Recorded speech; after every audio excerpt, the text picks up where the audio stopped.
Hello, everyone, and welcome to this special lecture hosted by the San Francisco Historical Society. I'm Chris O'Sullivan with the San Francisco Historical Society and with the History Department of the University of San Francisco, and I'm going to talk today about Bret Harte. Let me let you know that I'm coming to you from the Pied Piper Bar at the Palace Hotel in downtown San Francisco. So pour yourself a beverage and sit back and relax, and we'll talk about the great gold rush writer, Bret Harte. Well, Bret Harte is best remembered for his short stories featuring miners, gamblers, and other romantic figures of the California gold rush. Well, my controversial thesis is how Bret Harte invented the gold rush at 608 Commercial Street, 608 Commercial Street being the new headquarters and museum of the San Francisco Historical Society. Bret Harte was employed there for 6 years and seems to have done some of his best thinking and perhaps even some of his best writing in that building or at that address prior to launching his nationally recognized literary career. Here we see the Pantheon of great California historical, actually cultural figures in the mid-19th century. This painted by Anton Refrigier, and you can see this at the Rincon Postal Annex in downtown San Francisco. From right, we can see Lotta Crabtree in the pink, and then moving across the screen, Frank Norris in the green jacket, Luther Burbank with the white hair, the horticulturist, Robert Louis Stevenson, who spent a very short period of time in California, but it was a very eventful 11 months. He left a big mark here, and I think it left a big mark on him. And then Mark Twain, you can see with the white mustache and the white hair, Bret Harte next to him in the greenish blazer, Hubert Howe Bancroft, the historian and bibliographer, and Jack London in the green sweater over on the right. Well, Bret Harte returned to San Francisco after being a reporter in Arcata, which I believe was then called Unionville or Uniontown. And he had reported on a massacre of California Indians in that area and had to flee the area for his life, returned to San Francisco and became part of Jessie Benton Fremont's literary circle, her literary salon, which he hosted out at Black Point, which was the Fremont home out at what is today Fort Mason. There he also came into contact with Thomas Starr King, the great Unitarian minister, First Unitarian Church of San Francisco, who was also nationally known because of his role in raising money for the United States Sanitary Commission during the American Civil War. So Harte fell in with a good crowd in San Francisco. Jessie Benton Fremont was very well connected, being the daughter of the late Senator Thomas Hart Benton and the wife of California's first senator, John C. Fremont, and America's first Republican presidential nominee in 1856, John C. Fremont. And she created this literary salon to try to promote the talents of up-and-coming young cultural figures, including Bret Harte. Well, one idea that they had was that Fremont and Thomas Starr King together seemed to have hatched the idea of finding a sinecure for Bret Harte, somewhere where he could work and he could write, and he would maybe have some time to write. And where else but a federal office, the United States Mint, the early mint, the first mint in San Francisco, and also the sub-treasury. So Harte was employed there and seems to produce some of his finest work. Well, how do we know what we know about the events of the mid-19th century and the events of the gold rush in particular? Keep in mind that none of us experienced the gold rush. In fact, 99.9% of Americans at the time did not experience the gold rush. And the gold rush is a challenging subject to comprehend. No two people had the same experience here. It very much depended upon where you came from, where you went to in California, what your personal identity was, if you were male or female, a person of color or not, would certainly determine the experience that you had here. So it's a vast, sprawling event that we can't generalize about, that there was a multiplicity of different experiences in the gold rush in different perspectives. So what we think we know about the gold rush is very much from sources, is often from cultural constructs like the works of Bret Harte. I highly recommend this collection of Bret Harte's essays. I've got my copy right here as well, published by Heyday Press, the great press in Berkeley, established by Malcolm Margolin. And this is a collection of some of Harte's greatest works. It includes most of his fictional short stories. And you can see there with an introduction by Reuben Margolin to this collection. So Harte is still in print. You can also find an even larger anthology in print with Penguin Press. He's still in print and he's still read, and I think still has an impact on what we think of the events of the gold rush. Well, why Bret Harte matters. Harte was at the forefront of Western American literature. Let me emphasize that. He helped to kind of determine the parameters of what Western American literature was, and I'll get to that in a minute. But he also led the turn away from the Romanticism, which was very much prevalent in the literature of the first half of the 19th century, toward the realism, which was very much prevalent in the literature of the second half of the 19th century. So Harte was something of a transitional figure from Romanticism to realism, dragging America, perhaps in some ways against its desire, into a more realistic literary age. Harte paved the way for other writers, including Mark Twain, and this is worth noting. Would there have been a Twain without a Harte? Harte led the way. Harte was, in a sense, his John the Baptist and suffered the same fate in some ways. Harte wrote about the West before Twain, mentored Twain, encouraged Twain, which is sort of sad to say when you consider that Mark Twain dedicated much of his life to denigrating Bret Harte, going out of his way to savagely attack him in interviews.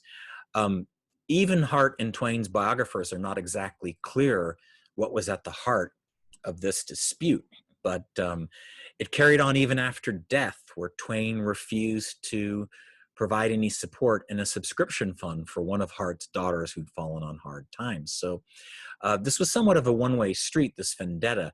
Harte rarely said anything back against Twain, but Twain certainly did an awful lot to demean Bret Harte's reputation in the United States in the late Gilded Age. But at the same time, Harte became the target and a victim of East Coast critics, many of them centered originally in Boston, and then as America's literary epicenter began to shift to New York there as well. And I think to some extent, the Eastern critics simply didn't seem to grasp what Harte was up to. Harte wrote a lot of his stories with tongue in cheek. Many people have approached these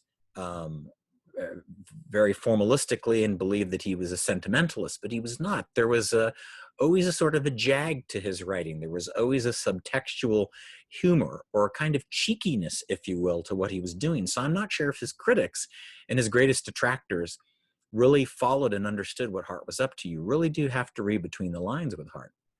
Harte's best known works, of course, were The Luck of Roaring Camp, The Outcasts of Poker Flat, and Tennessee's Partner, all short stories. He was a master of this new genre called the short story, which could appear in magazines and bring you a fairly lucrative payday from those magazines. And who knows, maybe later they could be put together in an anthology and you could sell it again as a book. So remember that there's another aspect to Harte here. He was the first literary entrepreneur.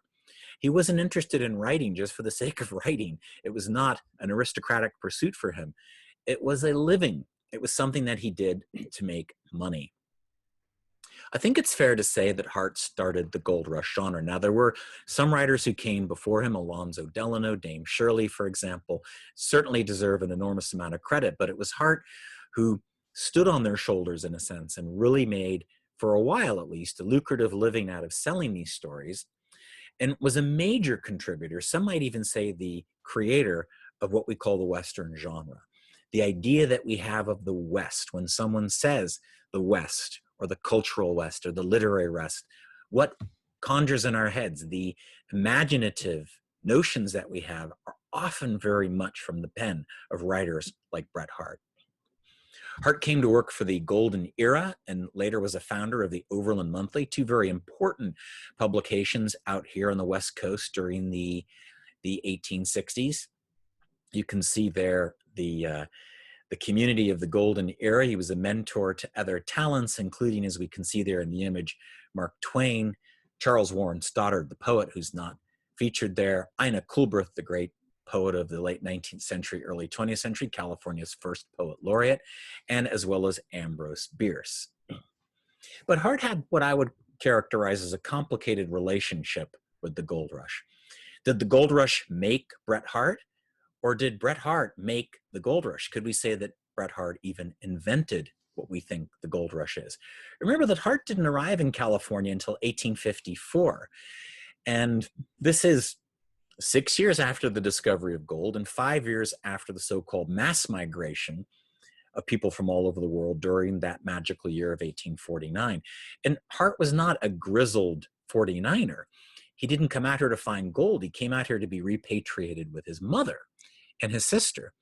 Their family was reorganizing after the death of his father and his mother remarrying a lawyer in Oakland. So he did not come out here to find gold. He was not one of the 49ers. He was not a gold seeker. He came out here, finished his minimal education, became a school teacher, became a scribe for a while, writing for newspapers. But his experience in the diggings was very minimal, as I'll demonstrate in a minute. Minimal time in the diggings. In fact, Harte himself, this is no secret, Harte had fun with this. He wrote a short story. It was actually nonfiction. It was some quasi-memoir about the time, why he went to the diggings, how he went to the diggings. And it's quite funny. It's quite self-effacing about the difficulties that he faced in coming to the gold diggings, being woefully unprepared, wearing the wrong footwear, having to take his shoes off and carry his shoes and walk barefoot much of the way, carrying the wrong equipment, bringing numerous things that were of no use ultimately, and forgetting to bring crucial things that would help him to survive, having to depend on the charity of more experienced people in the diggings, running into trouble in bars where he was confused about the etiquette and what was happening around him. So a very delightful story of a fish out of water coming to the diggings. Mark Twain there on the right, it has been confirmed by Twain's biographers and Twain scholars that Twain only had 88 days in the mother lode himself. So between the two of them, Harte and Twain, two writers who are considered in some ways sort of cornerstones of how we interpret the West at this time, they didn't spend an awful lot of time in the mother lode or the diggings, that's for sure. Harte's complicated relationship with the gold rush. Let me point out to you that his publishing success came in 1868. This was the year and after that he began writing these famous gold rush tales. This was 20 years after the discovery of gold. So what he was writing was very much secondhand from stories he'd heard in cities like San Francisco, and also from stories he heard in his very brief period, maybe weeks, in the diggings himself. He spent very little time in the mother lode, days, weeks. Even he himself has never been entirely precise or clear about how much time he spent in the diggings. Early biographers, however, bought into his myth, somewhat overlooking his own confessions about the insignificance of his time in the diggings. They talked about him knowing the gold rush intuitively, which couldn't have been true. He was there too late. He was not engaged with it. He heard a lot about it secondhand, however. When I read Harte's wonderful nonfiction story, which I hope you will, How I Went to the Mines, I'm reminded of this Courier and Ives print of around the same time of the so-called dude heading up to the mines. And you can see he's totally unprepared. He thinks he's got everything covered, but the subtext of this image is that he's really not properly dressed. He's not properly equipped to go to the diggings and to make a success of it. And this happened to an awful lot of people who had no experience with mining, but thought they could merely go up to the mother lode and the gold was just to be growing on trees and sacks.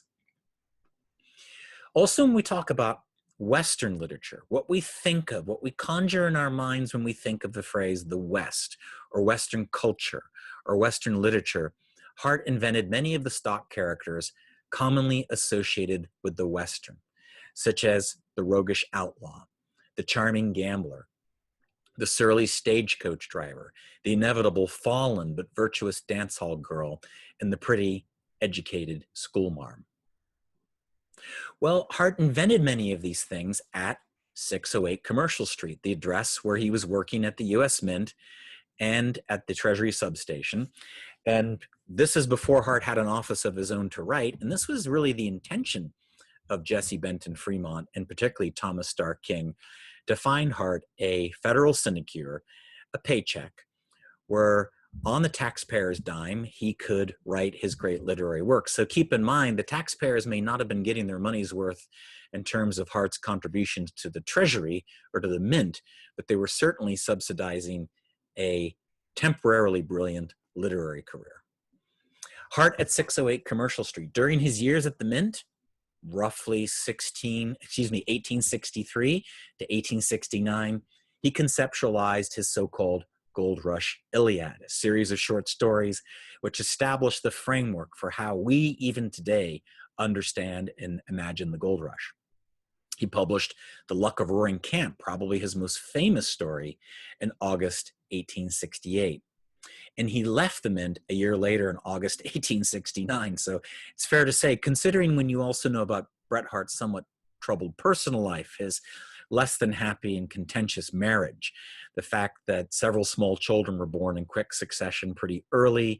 He had a lot of distractions at home. His wife does not seem to have been a great supporter of his literary career. So by and large, most of these stories were likely conceptualized at 608 Commercial.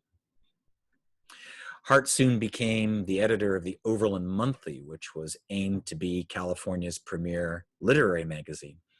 And Harte concluded from his perch at the Overland Monthly that there were too many writers in the West, not enough readers. Harte understood that the success of Western writers would depend upon their sale in the East.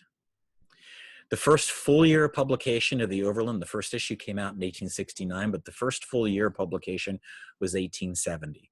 And it was revealed that it sold as many copies in the Eastern United States as in the West. And I emphasize this, it had more subscribers, more purchasers in the East than in the West, because it was transported via the new transcontinental railroad. Sometimes timing is everything. And in this case, Harte found an even more enthusiastic audience for these stories of the West in the East than in the West. There were more purchases there. Now, so keep in mind the timing of this. Had it not been for the advent of the transcontinental, the Golden Spike was driven in May 1869. Had it not been for the timing of that, he wouldn't have found an audience in the East, and there would have not been the buildup, the enthusiasm for Western literature that began to occur in the East in the early 1870s, and also led to Bret Harte to migrate back to the East. In 1871, he picked up stakes, never came back to California, never came back to San Francisco after 1871. Now think about that. Here's a man who interpreted a lot of what we think happened in California in the gold rush, interpreted and sort of established the template for what we think is the West, that he never returned after 1871, the remaining 31 years of his life. He lived in Boston, New York, Germany, Scotland, and Britain. His harshest critics said he managed to reverse the path of the sun because he rose in the West and he set in the East. Harte ran into career troubles in the East, both in Boston and New York. He missed deadlines. He took advances and refused to produce product for those advances. So he burned his bridges pretty quickly, received a political appointment to be a consular official in Krefeld, Germany, later moved on to a diplomatic post in Scotland, quit all of those, and revived his literary career living in London, actually living in the community of Camberley near the city of London, where he found a somewhat receptive audience in the British for some of his Western tall tales. Keep in mind that Harte also is very responsible for the imaginative rendering of the American West, not just through literature, novels, but also through the very important and powerful history made with lightning, as Woodrow Wilson called it, of the motion picture industry. We can see this poster for Bret Harte's Tennessee's Partner, and you see there Ronald Reagan over there on the left, a somewhat obscure movie actor, B-movie actor, quasi-B-movie actor whose career was somewhat in eclipse, who revived his career to some extent by appearing in these Westerns very early in the history of Hollywood. Hollywood was interested in Western themes. Harte died in 1902 in Britain, having never returned to his country of birth, never having returned to the West after many decades. And yet his estate became very wealthy because Hollywood was interested in purchasing almost anything Bret Harte had put his pen to in order to transition these into Hollywood scripts and to make movies out of them. So there was an enormous amount of revenue pouring into the Harte estate in the 20s, 30s, and 40s from the rights of all these early stories that Harte wrote, many of which became the Westerns, which many of us grew up watching, which gave us a foundational sense of what we think the West is. So in short, how Bret Harte invented the West, invented what we think of the gold rush. But keep in mind, a lot of this happened, a lot of this creativity happened right at the very own headquarters of the San Francisco Historical Society at 608 Commercial Street. Well, thank you for listening. I hope you tune in to other events of the Historical Society, and I will now sign off.